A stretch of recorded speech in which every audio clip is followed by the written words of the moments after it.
Hello everyone, welcome to our YouTube channel. हमारा आज का discussion Odisha CPET MCom entrance exam से रिलेटेड है।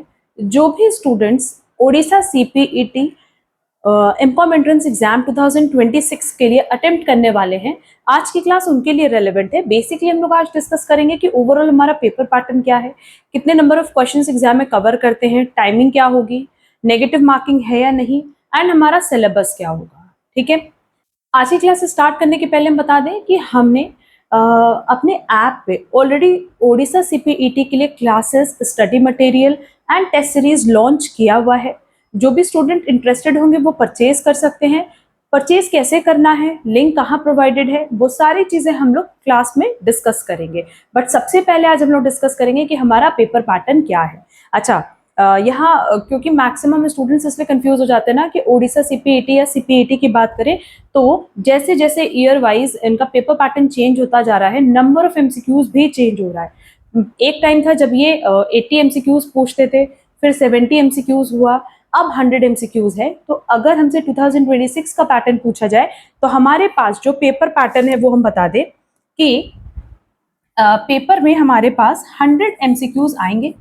ठीक है, और हर एक क्वेश्चन करेक्ट करने पे +1 और माइनस करने पे -0.25। पहले क्या था ना, लास्ट ईयर तक लाइक 2024 तक ये पेपर पैटर्न था कि नेगेटिव मार्किंग नहीं थी। इसलिए हम हमेशा सजेस्ट करते थे, पहले की कोई भी क्लास देखोगे तो हमने उसमें यही बताया है कि आप लोग जितने क्वेश्चन आते हैं 80 70 जो भी टाइम टू टाइम चेंजेस हुआ, हम हमेशा कहते थे पूरे क्वेश्चन अटेम्प्ट करके आओ क्योंकि नेगेटिव मार्किंग नहीं है। बट अब ना 2025 एंड ऑनवर्ड से जो हमारा पेपर पैटर्न हुआ है उसमें नेगेटिव मार्किंग इंट्रोड्यूस की गई है 0.25 की। ठीक है, तो 100 एमसीक्यूज रहेंगे, बट इन 100 एमसीक्यूज को अटेम्प्ट करने के लिए सिर्फ 80 मिनट्स का ही टाइम पीरियड आपको प्रोवाइड किया गया है। ये 2025 का पेपर पैटर्न है, नो डाउट यही 2026 में भी रहेगा पेपर पैटर्न। अगर मैक्सिमम कुछ चेंज होगा तो ये टाइमिंग 90 मिनट्स हो जाएगी, इससे ज्यादा कोई चेंज नहीं आएगा पेपर पैटर्न पे। ठीक है, बट 100 एमसीक्यूज फिक्स रहेगा, +1 -0.25 ये भी फिक्स रहेगा। ठीक, क्योंकि 2025 में जो पेपर पैटर्न था उसमें 80 मिनट्स का टाइम दिया गया। मेरी एक्सपेक्टेशन है कि 2026 में ये टाइम पीरियड 90 मिनट्स कर दिया जाएगा। रीजन बीइंग कि 80 मिनट्स बहुत कम टाइम पीरियड प्रोवाइड किया गया था स्टूडेंट्स को, एंड मैक्सिमम स्टूडेंट्स का पेपर नहीं कंप्लीट हो पाया था। ठीक है, बट स्टिल चाहे 80 मिनट्स हो चाहे 90 मिनट्स हो, दोनों ही केस में अगर आप देखोगे ना 100 एमसीक्यूज अगर 80 मिनट्स या 90 मिनट्स में आपको कवर करने, इसका मतलब मैक्सिमम क्वेश्चंस आपके थ्योरेटिकल बेस्ड होंगे, ना कि न्यूमेरिकल बेस्ड। हमने 2025 का वैसे तो डिटेल डिस्कशन पेपर भी डिस्कस किया हुआ है एमकॉम एंट्रेंस का, उसकी लिंक हमने डिस्क्रिप्शन में दी हुई है। वहां हमने पूरे 100 एमसीक्यूज डिस्कस किए हुए हैं, तो एक बार वो क्वेश्चन पेपर आप लोग जरूर देखना, उससे आइडिया लग जाएगा कि 2025 में किस लेवल के क्वेश्चंस आए थे, कितने थ्योरी क्वेश्चंस आए थे। टाइम टू टाइम वैसे वो भी हम डिस्कस करेंगे अलग क्लास में, बट आज की क्लास में हम लोग बेसिकली पेपर पैटर्न पे बात कर रहे हैं। तो वही देखो, यहाँ पे हमने लिखा भी है कि अब सीपीईटी 2026 की बात करें तो इसमें एंट्रेंस के ही बेसिस पे एडमिशन होना है, और एंट्रेंस के बेसिस पे 100 एमसीक्यूज पूछे जाते हैं। पहले क्या था, 80-20 का रेशियो था, बट अब 100 एमसीक्यूज है। ठीक है, सेकेंड पॉइंट में ये चीज बोला है ना कि अगर आपने एंट्रेंस एग्जाम दिया और आपका 50% से कम मार्क्स है तो उस केस में ना आपको एंट्रेंस क्वालिफाइड नहीं माना जाएगा, और क्योंकि एंट्रेंस क्वालिफाइड नहीं माना जाएगा तो आप एलिजिबल नहीं होगे किसी भी कॉलेज में एडमिशन के लिए। ठीक, नेक्स्ट पॉइंट में देखो मेंशन किया हुआ है, वही पॉइंट मेंशन किया है बेटा जो हमने अभी बताया कि अगर हम लोग बात करें एंट्रेंस एग्जामिनेशन की तो करेक्ट करने पे +1 है और इनकरेक्ट करने पे 0.25 हमारा डिडक्ट कर लिया जाएगा। ठीक है, टाइम पीरियड अभी 80 मिनट्स का टाइम पीरियड दिया गया है। एक सबसे इंपॉर्टेंट पॉइंट कि the question will consist as per the CBCS UG model syllabus 2019। जो आपका अंडर ग्रेजुएट सीपीईटी की ही बात कर रहे हैं कि सीपीईटी के अकॉर्डिंग जो पेपर पैटर्न जो सिलेबस अंडर ग्रेजुएट स्टूडेंट्स के लिए था फॉर बीकॉम 2019 सिलेबस की बात हो रही है यहाँ पे, वही सिलेबस फॉलो होगा आपका एमकॉम एंट्रेंस एग्जाम के लिए। तो अब वो सारा हमने यहाँ पे कंपाइल किया हुआ है। देखो यहाँ ना हमने आपके लिए वो भी कंपाइल कर दिया है, सारे सब्जेक्ट्स के नेम जो आपके एग्जाम के लिए रेलेवेंट हैं, जो बेसिकली आपके एग्जाम में कवर करते हैं, वो हमने यहाँ मेंशन किए हुए हैं। होता क्या है ना कि जो उड़ीसा सीपीईटी का हमारा प्रोस्पेक्टस आता है उसमें कभी भी सब्जेक्ट्स नेम नहीं मेंशन होता है, जिसकी वजह से आप लोगों को कंफ्यूजन होता है। हमने यहाँ सारे सब्जेक्ट्स नेम लिखे हैं, तो सिंपली आपको क्या करना है कि इस पर्टिकुलर सब्जेक्ट में जो कंटेंट आपने अपने बीकॉम लेवल में पढ़ा होगा, बीकॉम ऑनर्स में, बीकॉम पास में, वही आपको यहाँ पे कवर करना है। ठीक है, देखो हमारे पास कौन कौन से सब्जेक्ट्स आएंगे देख लेते हैं। सबसे पहला सब्जेक्ट है financial accounting, then business law, corporate accounting, corporate law, HRM, income tax law, management principle applicant, cost accounting, maths, computer, then principles of marketing, fundamentals of financial management, auditing, indirect tax law.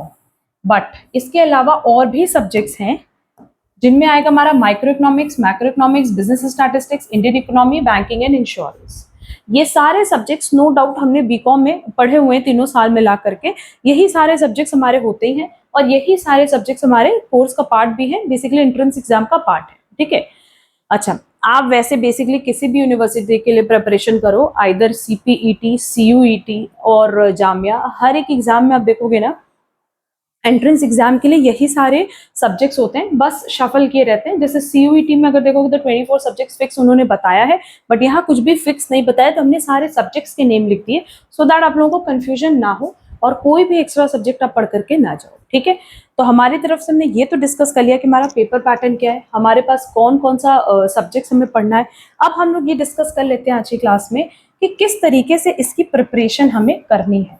देखो preparation के लिए ना हमारे पास दो चीजें हैं, दो तरीका है, हम दोनों यहाँ डिस्कस कर लेते हैं जो आपके लिए कन्वीनियंट रहे। सबसे पहला तो है आप सेल्फ स्टडी कर सकते हो, और सेल्फ स्टडी के लिए क्या आपकी प्रिपरेशन स्ट्रैटेजी होनी चाहिए हम वो बताते हैं। रीजन बिंग देखो अभी अक्टूबर चल रहा है हमारा, अक्टूबर, नवंबर, दिसंबर, जनवरी, फरवरी, मार्च, हार्डली हमारे पास जो टाइम पीरियड है 6 to 7 मंथ्स का टाइम पीरियड है, क्योंकि अप्रॉक्स अप्रैल मई में हमारा एग्जाम कंडक्ट होता है ओडिशा सीपीईटी का। तो अगर आप सेल्फ स्टडी कर रहे हो, ठीक है, तो सबसे पहले चीज तो ये कि आपके सारे कॉन्सेप्ट्स की क्लैरिटी होनी चाहिए।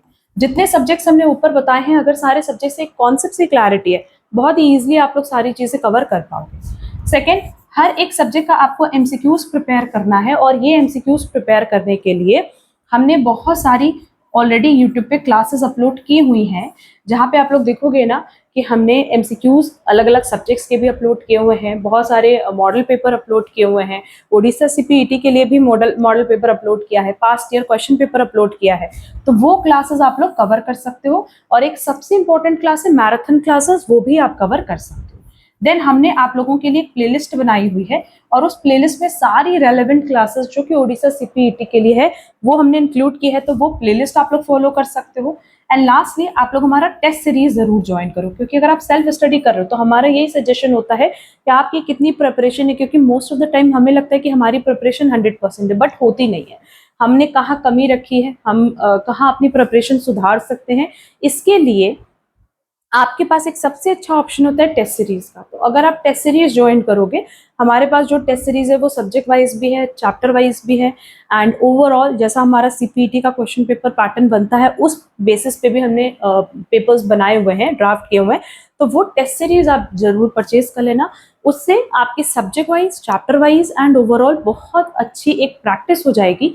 और जितना ज़्यादा आप टेस्ट अटेम्प्ट करोगे ना एग्जाम के पहले, आपका कॉन्फिडेंस लेवल उतना ही बूस्ट होगा। तो पहला तो ये तरीका है कि आप सेल्फ स्टडी कर लो, बट सेल्फ स्टडी तभी करना जब आप में कॉन्सेप्ट्स की क्लैरिटी हो। ठीक है, सेकेंड हमारे पास तरीका है कि आप हमारी ऑनलाइन क्लासेस परचेज कर लो, और उस ऑनलाइन क्लासेस में आपको स्टडी मटेरियल मिलेगा, आपको स्टडी मटेरियल के साथ एमसीक्यूज शीट मिलेंगी, प्लस आपको क्लासेस मिलेंगे, सारे सब्जेक्ट्स की डिटेल लेक्चर्स आप लोगों को मिलेंगे, प्लस टेस्ट सीरीज मिलेगा। तो अगर आप पूरा पैकेज हमारा ज्वाइन कर रहे हो तो नो डाउट एक चांसेस होता है 70-80% का कि अगर आप हमारी classes, test series and study material completely follow कर रहे हो, बहुत आराम से आपका एडमिशन हो जाएगा, बहुत इजीली आप एंट्रेंस एग्जाम क्रैक कर लोगे। बट उसमें शर्त बस यही होती है कि आपको 100% हमें फॉलो करना होगा। हमारी classes, test series and study material अगर कंप्लीटली फॉलो कर रहे हो तो कहीं आपको कोई दिक्कत एग्जाम के क्वेश्चंस में नहीं आएगी।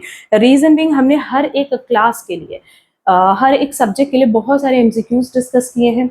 हमने जो टेस्ट सीरीज है उसमें बहुत सारे टेस्ट, अप्रॉक्स 100+ हमारे पास टेस्ट सीरीज अवेलेबल हैं। उतने टेस्ट देने के बाद बहुत सारे एमसीक्यूज आपके प्रिपेयर हो जाएंगे। प्लस हमारी स्टडी मटेरियल में बहुत डिटेल में है, समरी फॉर्म में हमने कुछ भी नहीं रखा है, तो इतनी अच्छी प्रिपरेशन आपकी हो जाएगी ना। अब 3 साल की प्रिपरेशन आपको सिर्फ 6 महीने के अंदर अंदर करनी है। तो ये एक सबसे बेस्ट तरीका है ऑनलाइन क्लासेस की, आप क्लासेस ज्वाइन कर लो।